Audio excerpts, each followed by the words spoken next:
Avez-vous parfois peur du jugement des autres, peur d'être critiqué ou encore avoir peur de ne pas être à la hauteur?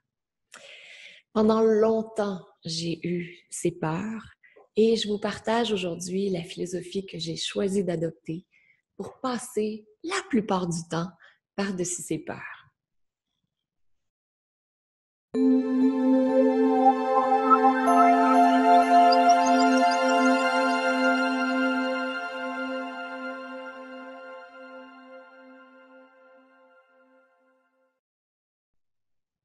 Namasté! Je suis Maryse Lehoux, fondatrice de Diva Yoga et voici Léa, ma super belle assistante.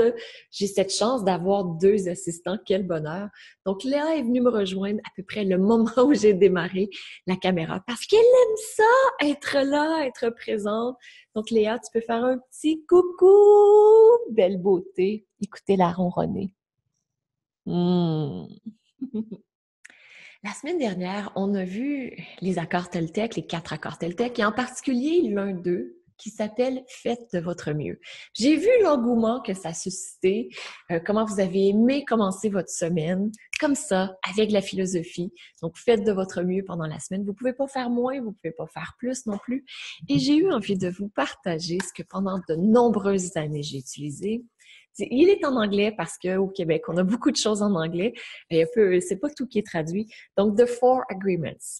Et j'ai retrouvé, parce que ça faisait quelques années qu'il était déplacé, ma carte préférée. C'est ma carte préférée. Donc, ce que c'est ici. Moi, j'ai pas le livre. Le livre, je l'avais loué à la bibliothèque. Mais j'ai acheté des cartes parce que comme ça, je peux piger une carte et avoir un petit message pour ma journée. Il y en a une pendant plusieurs années. Elle a été exposée sur mon bureau parce que j'en avais vraiment besoin. Et ça s'appelle « Express Your Own Divinity ». Donc, je vais vous la lire, exprimer votre propre divinité. Je vous la lis en français. Moi, elle m'a tellement touchée, cette carte. Et c'est ce qui m'a aidé à passer par-dessus la peur du jugement, le fait de me sentir pas à la hauteur, la peur d'être critiquée. C'était des éléments qui étaient vraiment, qui me bloquaient beaucoup, qui m'ont empêché d'écrire mon livre pendant de très nombreuses années, qui m'ont empêché de vivre la vie que je vis présentement pendant de nombreuses années. J'hésitais parce que je me disais, qu'est-ce que les gens autour de moi vont en penser? Et là, ça m'a aidé. Écoutez bien ça, je vous le traduis en même temps. Vous n'avez pas besoin de l'acceptation des autres. Vous n'avez pas besoin de connaissances ou de grands concepts philosophiques.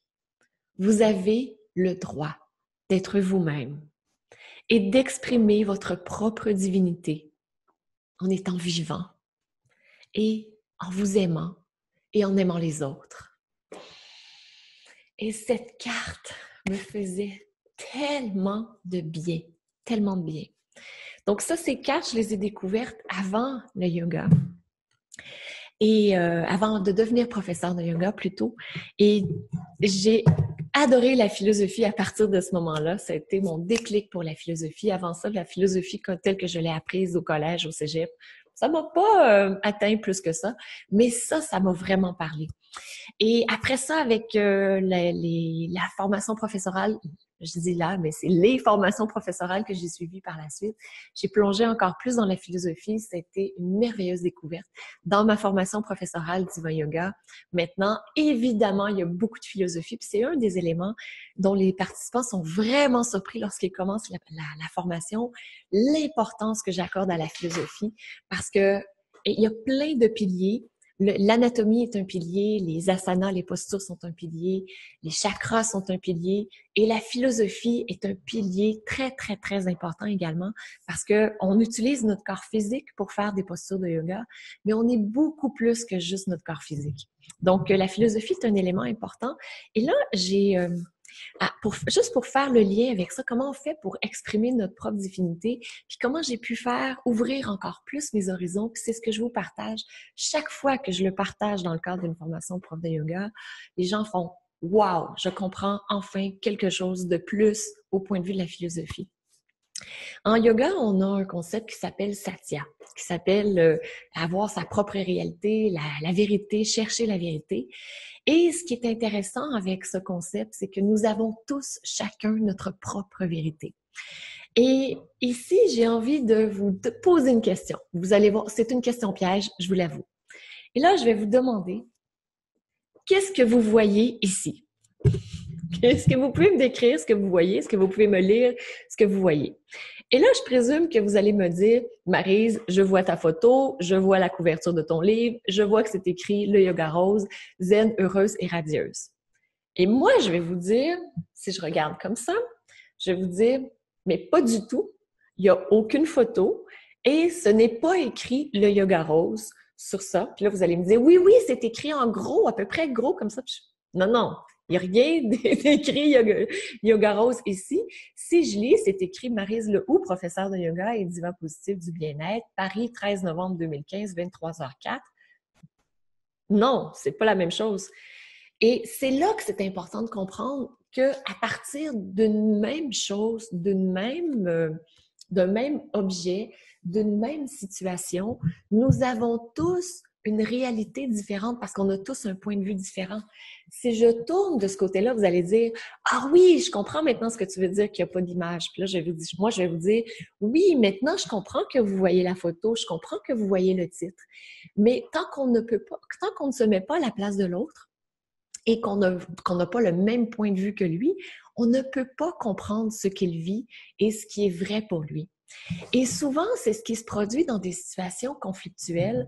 Chacun, on a notre point de vue et chacun de ces points de vue est valide. Donc, il n'y a pas un point de vue qui est meilleur que l'autre parce que tous les points de vue sont valides. Ils sont basés sur notre enfance, sur ce qu'on a vécu comme expérience, sur les leçons qu'on a tirées de ces expériences, sur les résultats qu'on a eus par la suite, suite à ces expériences, sur les livres qu'on a lus, sur les gens qu'on a rencontrés. Et chacun de nous a un parcours individuel unique. Et je pense que c'est ça qui est important de comprendre et c'est ce que moi j'ai retenu de cette carte et du concept Satya. Chacun de nous est différent et chacun de nous a sa propre vérité. Chacun de nous a sa propre réalité également et tous ces points de vue sont bons. Donc, lorsqu'on a peur du jugement, qu'on a peur d'être critiqué, qu'on a peur de ne pas être accepté, qu'on a peur d'être rejeté, en fait, ce qu'on a besoin, c'est deux choses.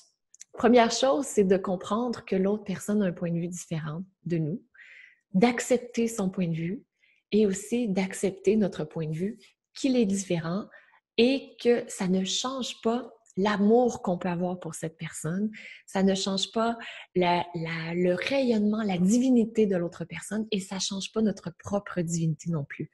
Donc, tout peut exister en même temps. Souvent, on est dans un système binaire, c'est soit un 1 ou un 0, le bien ou le mal, le noir ou le blanc, le positif, le négatif. Pas du tout. Les deux coexistent en même temps et même il y a beaucoup plus que deux parce qu'une même situation qui est vécue par 100 personnes, il y a 100 expériences différentes, 100 réalités différentes. Donc, chaque situation, on peut la multiplier encore et encore et encore. Aujourd'hui, c'était notre message philosophique qui consiste à exprimer votre propre divinité en osant être qui vous êtes et en exprimant qui vous êtes et en recevant toutes les beautés de la vie, en ayant de la gratitude pour la vie, pour tout ce qu'elle vous a apporté, pour toutes les leçons que vous en avez tirées et aussi pour recevoir votre propre réalité qui est votre vérité. Il y a plein d'autres points de vue, mais aujourd'hui, ici même, c'est votre réalité à vous. Et par la suite, vous pourrez ouvrir sur d'autres réalités et recevoir encore plus de choses de l'extérieur, mais toujours en choisissant ce qui vous vibre à l'intérieur. C'est ça qui est le plus important. Donc, à partir d'aujourd'hui, nous aurons les lundis un peu plus philosophiques. On continue avec les samedis qui sont nos cours de yoga. Et puis, je vous souhaite une magnifique semaine. Et vous savez quoi? On se retrouve demain. Et d'ici là, soyez des divas du yoga, des divas positives qui exprimez votre propre divinité. Namasté.